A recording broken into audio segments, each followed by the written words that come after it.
नमस्कार दोस्तों, मैं नरसिंह पटेल आप सभी लोगों का एक बार फिर से स्वागत करता हूं।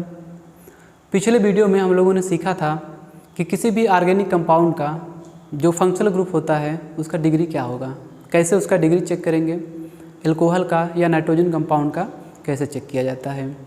फिर हम लोगों ने देखा था कि किसी भी ऑर्गेनिक कंपाउंड का सिग्मा बॉन्ड कितना होगा, यानी कि total number of sigma bond का कैलकुलेशन हम लोगों ने ये भी सीख लिया था। इसके साथ ही साथ कुछ स्पेशल टर्म्स जैसे नॉर्मल और नियो या आइसो ये क्या होता है, इन सब के बारे में हम लोगों ने बात कर लिया था। आज बात करेंगे कि मोनोवैलेंट रेडिकल क्या होता है। ठीक है, तो आज हम चर्चा करेंगे मोनोवैलेंट रेडिकल की, और ये मोनोवैलेंट रेडिकल हम लोग चेक करेंगे सैचुरेटेड हाइड्रोकार्बन का। यानी कि आज हम देखेंगे monovalent radical of, monovalent radical को हम शॉर्ट में लिख रहे हैं MR, monovalent radical of saturated hydrocarbon. जैसा कि आपको पता है कि हाइड्रोकार्बन मुख्यतः दो प्रकार के होते हैं, एक होता है सैचुरेटेड और एक होता है अनसैचुरेटेड। तो हम लोग सैचुरेटेड हाइड्रोकार्बन का वो मोनोवैलेंट रेडिकल देखेंगे। सैचुरेटेड हाइड्रोकार्बन का मतलब कि ये होता है एल्केन होता है। तो एल्केन का जो सामान्य सूत्र होता है, सामान्य फार्मूला होता है, ये RH से इसको दिखाया जाता है। ये क्या है? यह एक हाइड्रोकार्बन है, और ये कौन सा हाइड्रोकार्बन है? एल्केन है। तो क्या होगा कि इसमें से अगर एक हाइड्रोजन आप माइनस कर दीजिए, माइनस हाइड्रोजन, तो क्या बचेगा? ये केवल एल्किल ग्रुप बचेगा। यह है एल्केन, RH है एल्केन, और एक हाइड्रोजन लेस कर दिए तो केवल R बचा, और इसको बोलेंगे एल्किल ग्रुप। तो चलिए आगे देखते हैं कि अगर एक कार्बन होगा तो कितना मोनोवैलेंट रेडिकल होगा, 2 कार्बन होगा तब कितना मोनोवैलेंट रेडिकल होगा, और 3 कार्बन 4 कार्बन होगा तो कितना मोनोवैलेंट रेडिकल होगा। तो जैसे एग्जाम्पल के रूप में अगर हम बात करें एक कार्बन का, तो एक कार्बन का हमको एल्केन लेना है। तो एक कार्बन का एल्केन क्या होता है?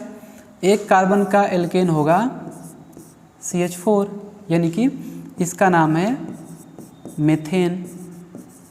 अब एल्केन में से क्या करेंगे? एक हाइड्रोजन निकालेंगे, निकाल दिए एक हाइड्रोजन, क्या बन गया? CH3 radical. और चूंकि एक ही कार्बन है तो यहाँ इसका एक ही पोजीशन है, तो एक अब चारों हाइड्रोजन तो सेम है, चाहे जो भी हाइड्रोजन आप निकाल दीजिए। तो ये जो ग्रुप हमको मिला है इसका नाम है मेथिल, आप मिथाइल भी कह सकते हैं। तो अगर एक कार्बन होगा तो इसका कितना मोनोवैलेंट रेडिकल प्राप्त होगा? हमें एक मोनोवैलेंट रेडिकल प्राप्त होगा। ठीक है, ये सरल है, यहाँ तक आप समझ रहे होंगे। तो आइए हम आगे चलते हैं, आप इसे साथ साथ नोट करते रहिए। अब आप पूछेंगे कि इसका यूज कहाँ है? इसका यूज होगा जब हम आइसोमेरिज्म पढ़ने लगेंगे। आइसोमेरिज्म में इसका बहुत यूज है, और आज हम केवल और केवल मोनोवैलेंट रेडिकल सीखेंगे। एक कार्बन का मोनोवैलेंट रेडिकल एक ही प्राप्त होता है। आइए देखते हैं 2 कार्बन का मोनोवैलेंट रेडिकल क्या होगा।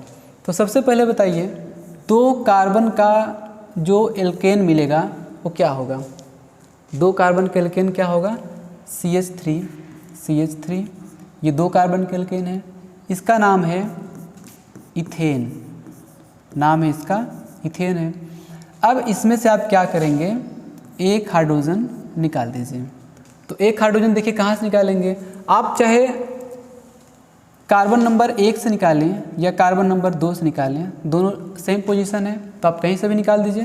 तो ये मिल जाएगा CH3 CH2, और ये एक कार्बन जो निकाले थे इसका नाम इथेन है, तो इसका नाम हो जाएगा इथाइल तो देख रहे हैं 2 कार्बन है तब पर भी एक ही मोनोवैलेंट रेडिकल मिल रहा है, तो इसका आ गया एक मोनोवैलेंट रेडिकल।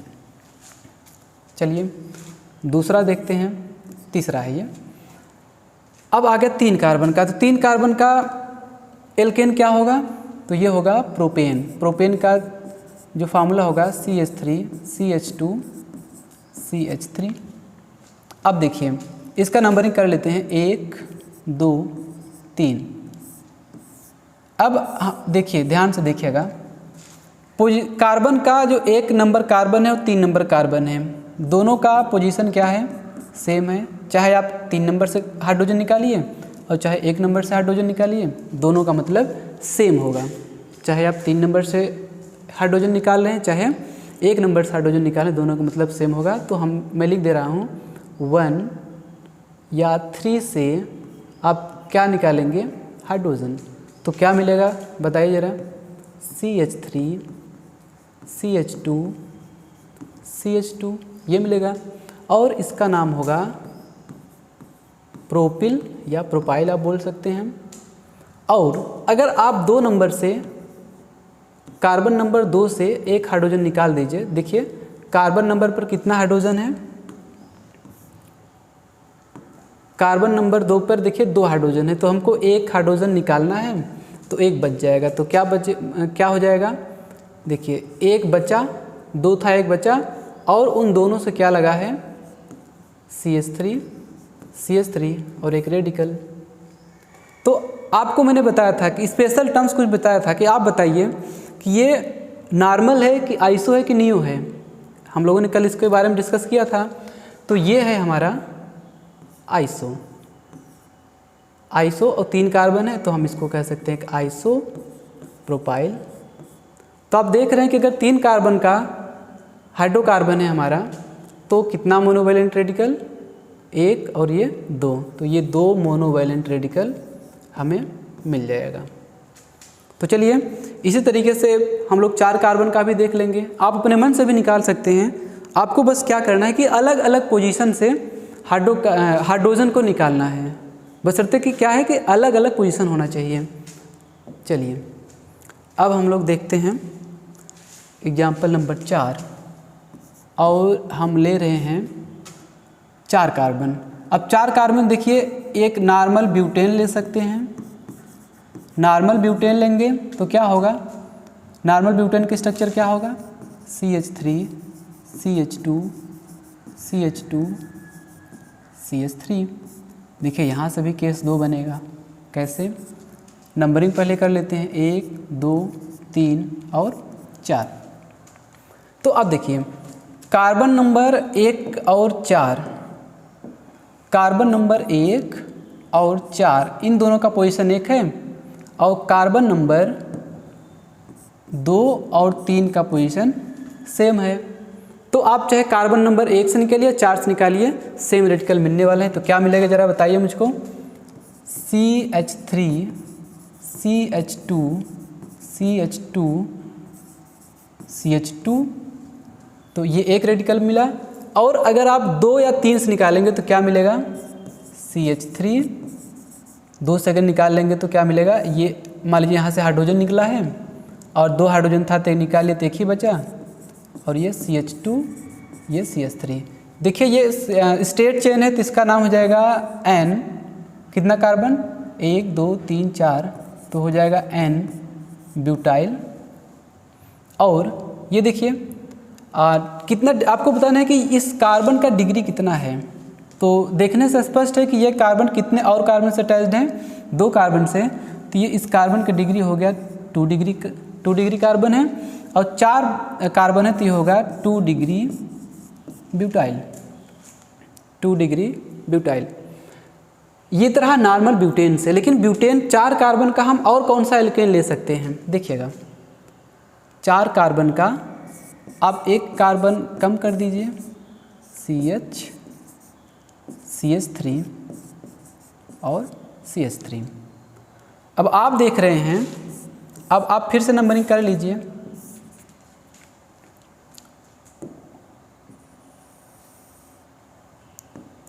ठीक है, 1 2 3 और ये 4।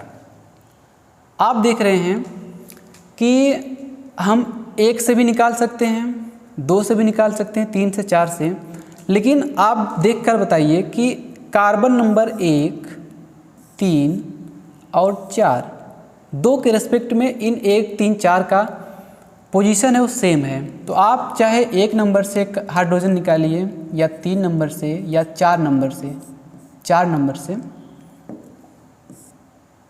ये सारा पोजीशन हाइड्रोजन का सेम है और इसमें से एक निकाल लें हाइड्रोजन तो क्या मिलेगा हमको बताइए। तो देखिए 1 नंबर से हम निकाल रहे हैं तो मिलेगा आपको CH2 सिंगल बॉन्ड CH, और देखिए इस CH से 2 मेथिल ग्रुप अटैच्ड है,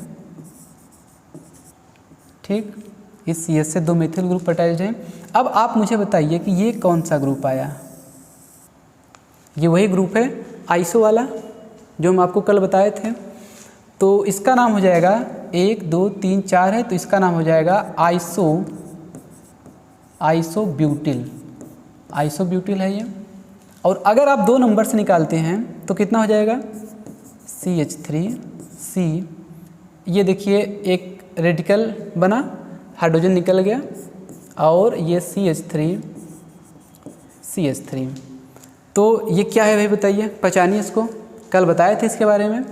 इसका नाम है नियो और कितना कार्बन है, 4 कार्बन है तो नियो ब्यूटिल। तो आप देख रहे हैं 4 कार्बन से कितना स्ट्रक्चर मिल रहा है हमको, 4 मोनोवैलेंट रेडिकल, 1, 2, 3 और 4। तो 4 कार्बन से कितना मोनोवैलेंट रेडिकल, 4। इसके पहले हम लोगों ने देखा था कि 3 कार्बन से 2 कार्बन से भी 1 मिल रहा था और 1 कार्बन से भी 1 मिल रहा था, ठीक है। चलिए अब आगे एक और 5 कार्बन का भी देख लेते हैं। 5 कार्बन यानी कि CH3, CH2, CH2, CH2, CH3, ये 5 कार्बन है, स्ट्रेट चेन है तो इसको बोलेंगे नॉर्मल पेंटेन। अब आप एक बात बताइए, नंबरिंग कीजिए 1, 2, 3, 4 और 5। ध्यान से देखिए, आप एक यहाँ से अगर निकालेंगे हाइड्रोजन तो 1 रेडिकल मिलेगा, यहाँ से निकालेंगे तो दूसरा रेडिकल मिलेगा, यहाँ से एक हाइड्रोजन निकालेंगे तो तीसरा रेडिकल मिलेगा। लेकिन फिर जब 4 नंबर कार्बन से निकालेंगे तो आप चाहे 4 नंबर से निकालिए चाहे 2 नंबर से निकालिए, सेम रेडिकल हमको मिलेगा। तो आप ऐसी गलती मत करिएगा कि 3 को निकालने के बाद 4 नंबर के कार्बन से भी आप हाइड्रोजन को निकाल दीजिए, ऐसा नहीं। और फिर 5 नंबर से निकालिए या 1 नंबर से निकालिए, मतलब सेम है। यानी कि इस नॉर्मल पेंटेन से हमको कितने मोनोवैलेंट रेडिकल मिले, ये मिला है 3 मोनोवैलेंट रेडिकल। अब एक कार्बन को कम कीजिए, क्या हो जाएगा CH3, CH, CH2, CH, ये सही था, CH3, CH2, CH3, 1, 2, 3, 4, 5 कार्बन का हमने सेचुरेटेड हाइड्रोकार्बन यानी कि एल्केन बना दिया।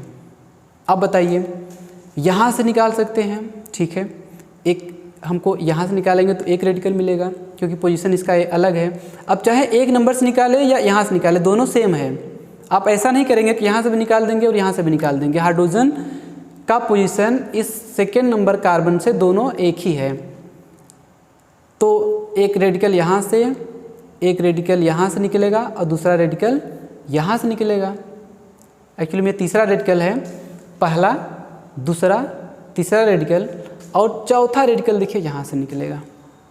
तो यानी कि कितना रेडिकल हो गया, 1, 2, 3, 4। इस वाले से 3 रेडिकल मिला था, इससे 4 मोनोवैलेंट रेडिकल, ठीक है। अब आप करिए क्या कि 1 कार्बन और कम कीजिए, कार्बन नहीं कम कर रहे, उसका ब्रांचिंग हम लोग बढ़ा रहे हैं। तो CH3,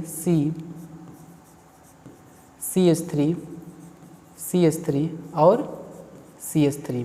अब देखिए 5 कार्बन अब भी है, 5 कार्बन का हाइड्रोकार्बन है यानी कि एल्केन है। अब देखिए कार्बन, इस जो ये कार्बन है ये 4 डिग्री का कार्बन, इसके पास तो कोई हाइड्रोजन ही नहीं है। और उसके बाद ये सारे का जितने भी कार्बन अटैच्ड है, ये वाला कार्बन, ये वाला कार्बन, ये वाला, सारे चारों कार्बन का पोजीशन सेम है। तो यहाँ से केवल एक मोनोवैलेंट रेडिकल मिलेगा। तो कितना टोटल मोनोवैलेंट रेडिकल हो गया? Total monovalent radical is equal to 4, 3, 7 और 1, 8, यानी कि 8 मोनोवैलेंट रेडिकल मिलेगा। किससे? 5 कार्बन से। और ये 5 कार्बन नॉर्मल पेंटेन है और इसका नाम क्या हो जाएगा? इसको हम लोग देखो क्या है कि ये आइसोपेंटेन है। ये देखिए ग्रुप क्या है, ये आइसो ग्रुप है कि नहीं, इसको बोलेंगे आइसोपेंटेन। और ये कौन सा है? ये देखिए इतना ग्रुप, आप समझिए कि ये वाला इतना ग्रुप, ये नियो है और ये कार्बन लगा है तो नियो ही होगा, तो ये है नियोपेंटेन। आप नाम चाहे तो लिख सकते हैं। ये है आइसोपेंटेन, आइसो ग्रुप ये लगा हुआ है। ये नियो ग्रुप लगा है तो ये हो गया नियोपेंटेन। ठीक है, ये हो गया नियोपेंटेन। तो इसी तरीके से अगर हम 6 कार्बन का मोनोवैलेंट रेडिकल निकालेंगे तो ये 17 आएगा। अब याद रखिए, आपको 6 कार्बन का निकालने की ज़रूरत नहीं है। आप चाहें तो घर पर निकाल सकते हैं, लेकिन आपको ये याद रहना चाहिए। और नहीं याद होगा तो फिर एग्ज़ाम में फिर अलग से करने की हमको फिर वही है कि एग्ज़ाम में फिर टाइम लगेगा।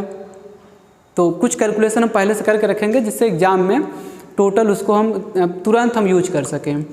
तो आइए एक बार हम फिर से देख लेते हैं कि आखिर किस कार्बन से कितना रेडिकल हमको प्राप्त होता है। तो देखिए, 1 कार्बन से 1 मोनोवैलेंट रेडिकल, 2 कार्बन से 1, 3 कार्बन से 2 और 4 कार्बन से 4, ये 4 कार्बन से 4, 5 कार्बन से 8। और मैंने बताया कि आपको कि 6 कार्बन से कितना मोनोवैलेंट रेडिकल मिलेगा? ये मिलेगा 17 मोनोवैलेंट रेडिकल मिलेगा। आप चाहे तो निकाल के देख सकते हैं। तो आइए एक टेबल बना लेते हैं जिससे एक जगह हम उसको याद कर पाएँ। हम लिख रहे हैं हाइड्रोकार्बन, या कह सकते हैं कि सैचुरेटेड हाइड्रोकार्बन, सैचुरेटेड हाइड्रोकार्बन। एक तरफ लिख रहे हैं सैचुरेटेड हाइड्रोकार्बन और दूसरी तरफ लिख रहे हैं total number of monovalent radical. तो आपने देखा कि अगर 1 कार्बन होगा तो 1 कार्बन का मोनोवैलेंट रेडिकल 1। फिर दूसरा देखा हम लोगों ने 2 कार्बन का मोनोवैलेंट रेडिकल, ये भी 1 प्राप्त होता है। 3 कार्बन का मोनोवैलेंट रेडिकल, बताइए 3 कार्बन का कितना मोनोवैलेंट रेडिकल प्राप्त होता है? 3 कार्बन का 2 होता है प्राप्त, तो ये हो गया 2। 4 कार्बन का मोनोवैलेंट रेडिकल कितना होगा? ये 4 होगा। 5 कार्बन का मोनोवैलेंट रेडिकल कितना होगा? 5 कार्बन का हाइड्रोकार्बन है तो इसका मोनोवैलेंट रेडिकल होगा 8। यहाँ तक हम लोगों ने कैलकुलेट किया है। और इसी तरीके से आप 6 कार्बन का मोनोवैलेंट रेडिकल निकालेंगे तो ये आएगा 17। इसको आपको डायरेक्टली याद करना है, कम से कम 6 कार्बन तक आपको याद करना है। और इसको जब एग्ज़ाम में आएगा तो डायरेक्टली इसको यूज करेंगे। कैसे यूज करेंगे हम आगे के टॉपिक में बात करेंगे, इसको आप लोग नोट कर लीजिए। और आज के वीडियो में हम लोग इतना ही रखते हैं। आप लोग अच्छे से पढ़ाई करते रहिए, रिवीजन करते रहिए और मिलते हैं नेक्स्ट वीडियो में। Thank you.